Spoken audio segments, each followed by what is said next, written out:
During the early 1900s, child labor was in a sense normal. The period between the Civil War and World War One, when the United States population and economy grew quickly, nearly two-thirds of child labor was done on the farm. Children have always had a place in domestic farming, unlike mill and factory work that grew out of the Industrial Revolution. As farms grew and shifted away from the family farm model of agriculture, children continued to support farming. In 1900, 6 out of 10 male farm hands were sons of a farmer. Although some required farm duties have become increasingly mechanicalized, most tasks were still largely done by hand. The child was unlikely to interface with the operation of heavy machinery on a large scale, unlike in factory settings. Children on farms provided a beneficial source of manual labor.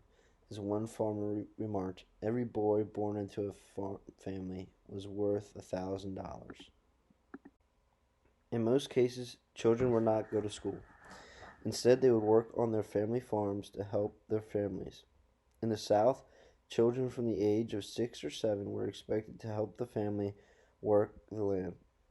During that time, if your family did not own a farm, then more times than not, the whole family ended up working on the farm. Regardless of whom in the family worked or how old they were, if the whole family worked on a farm, they received a fixed rate per bushel of berries or oysters shucked. Children in farming who were by themselves were paid directly for their labor, but if they worked with their family, their wages were included in the amount paid to the family.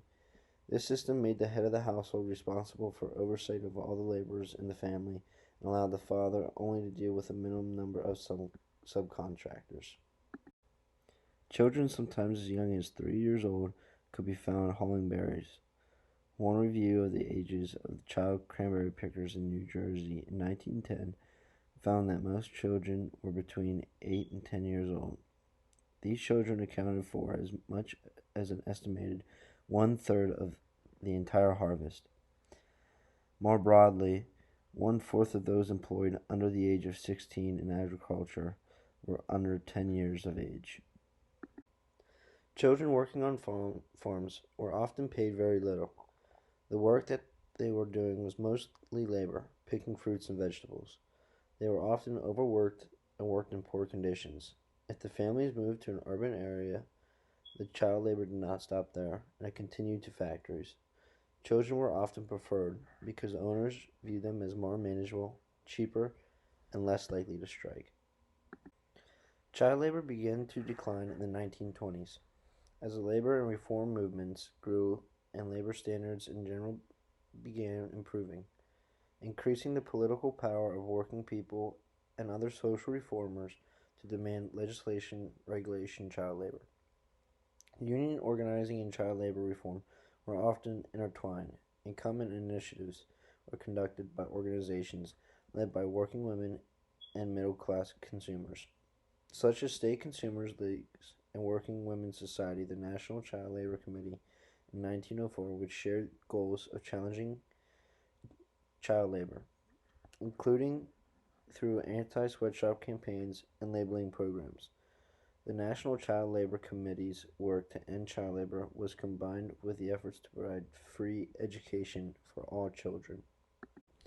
Thinking of the children as more than just their economic value eventually helped change the role of the children of the working class in America.